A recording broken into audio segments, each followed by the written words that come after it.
Starting in 2006, I did videos for a trade show called RFID Journal Live. Part of the fun for me was approaching and meeting vendors in their booths who were often small business owners or entrepreneurs trying to catch people's eye. One of those people I met along the way is with me today, Glen Garner of Retailer's Advantage. Welcome, Glen.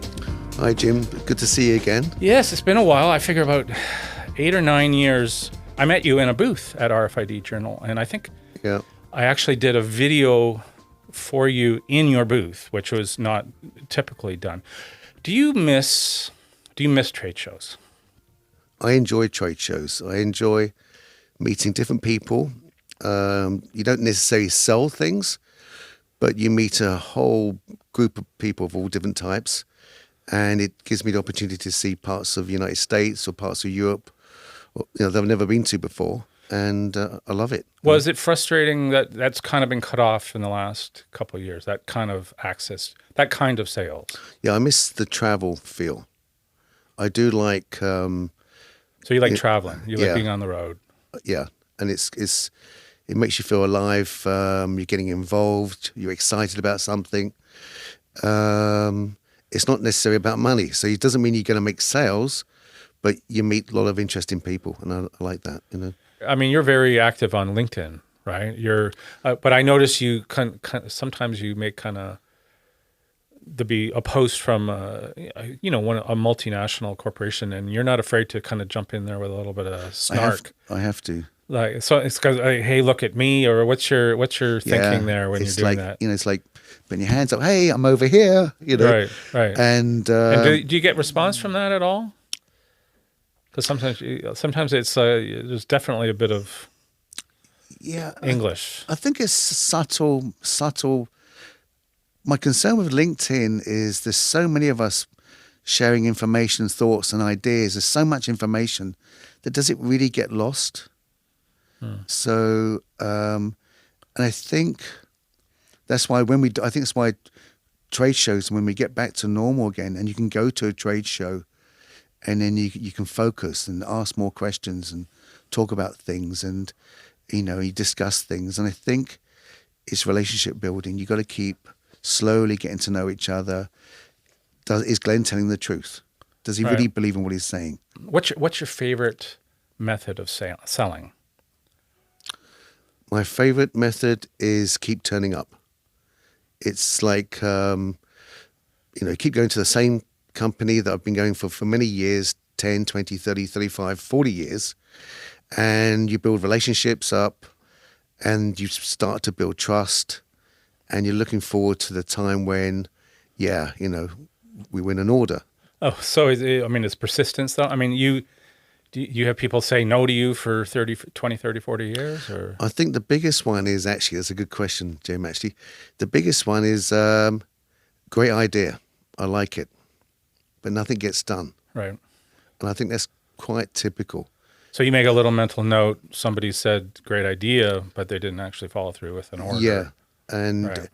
And I've had so many compliments from so many different people saying, "Oh, Glen, you should have been taken over by now." Or Glen, this is fantastic. But doesn't mean the marketplace wants to move forward. Right. And you keep turning up, you keep talking, you keep chatting, and somehow you find the means to pay for all these things. Right. And I think I don't know how we do it sometimes. Yeah, people watching this, if they don't know you and don't really know what RFID is, like that's how I met you. But tell me a little bit about this isn't an infomercial for starters, right. But what is it, the main thing that you produce? My number one focus was updating all traditional security tags, EAS tags, and updating all that's been made in the last 30, 40, 50 years. And these are used in retail situations, like on clothing. That's it. So a little tag on clothing in a typical fashion retail store. Okay. And so a huge market, potential massive. Market. So are these tags that you put on clothes, so if people are shoplifting or it sets the buzzer off kind of thing? Yes.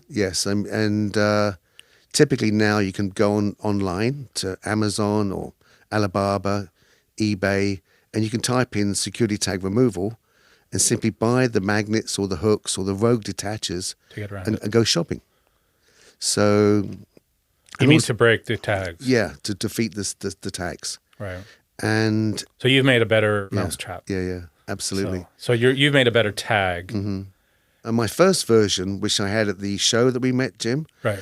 there I introduced our first double lock tag Right. with a smart detacher. Right. So we actually record when the item is sold.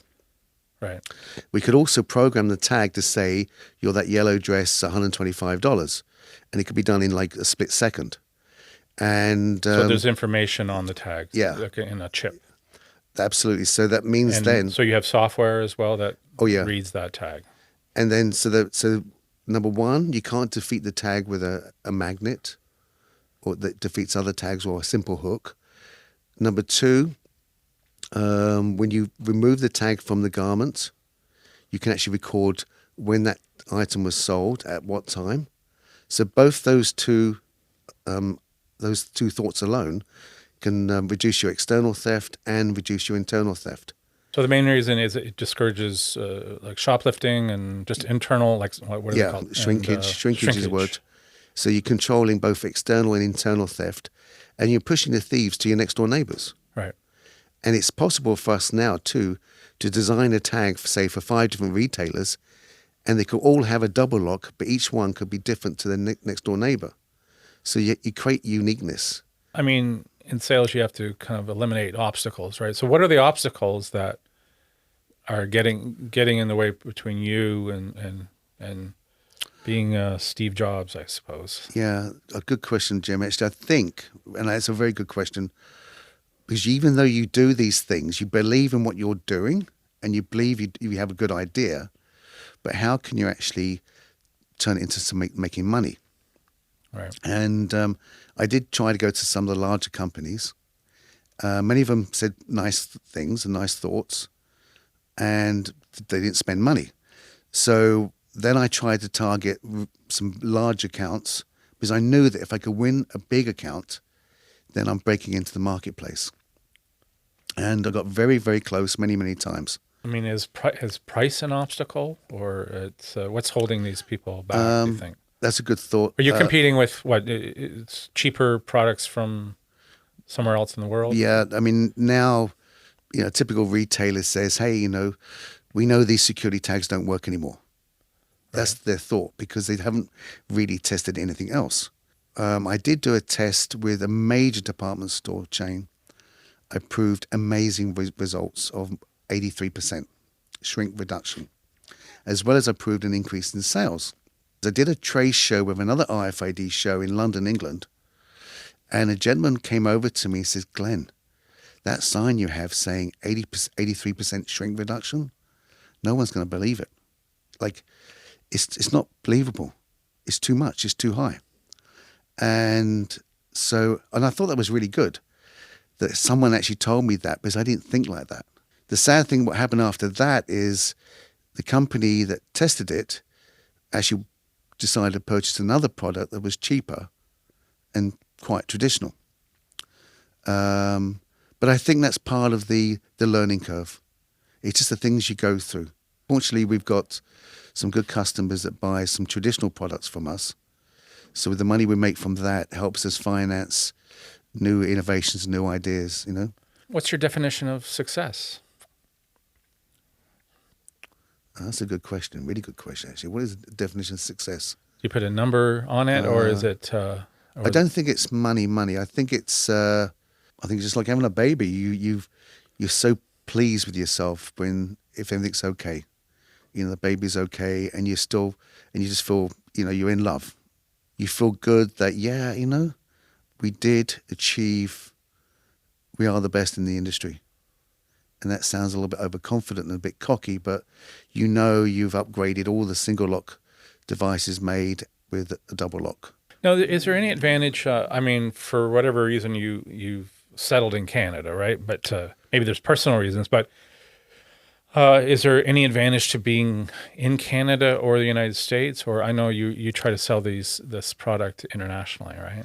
Yes, good thought. I think if we were based in New York or in a major city like New York, or say it could be Los Angeles or somewhere like that, we would have had more success because the large customers are on your doorstep, in the United States. But then saying that, if you look at the Nordic countries, they're very good at exporting globally, and they thrive on getting exports. But this is where the innovation came from. I mean, looking back on all, are you happy that you became an inventor in tech? Is that, or is it sometimes you feel like you should have done something else? Like, I think it just happened. You can't help it, can you? Really, Jim? It's like yourself. You involved the camera industry, the radio industry. I mean, you've always been in the industry. You can feel it. Yeah. You can't help it, and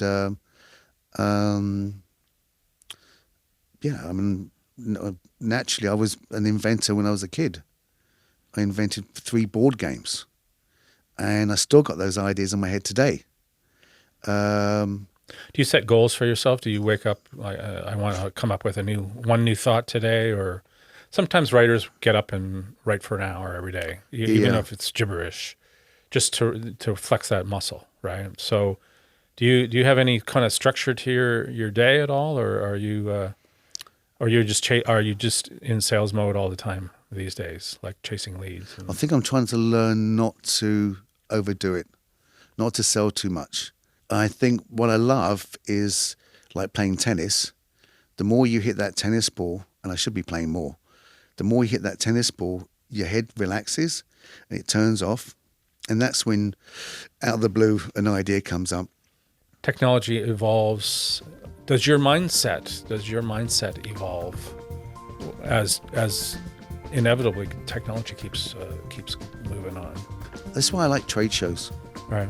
It's kind of cool when you walk around trade shows, and I met one gentleman, I remember coming to a show, he says, all the innovation comes from the outside, the small little stands. Right.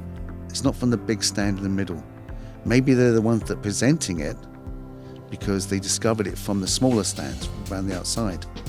And so I'd recommend anyone going to a trade show, as well as going to the big stand in the middle, don't forget the little people around the outside, because I think that's good for them too. And I think we can learn a lot from that. Yeah, that's a good point, actually. The last couple of years actually have shaken the marketplace up so much that I think we recognize now we need more intelligence. We need better security devices. We need better everything. So Glenn, thanks for coming out. Appreciate the trip out, and best of luck in 2022. Jim, much appreciated, and I'm really pleased that we met each other. What was it, 9 years ago? Something like that. Yeah. Yeah. So definitely. Thanks again, Jim. Take care. Thanks.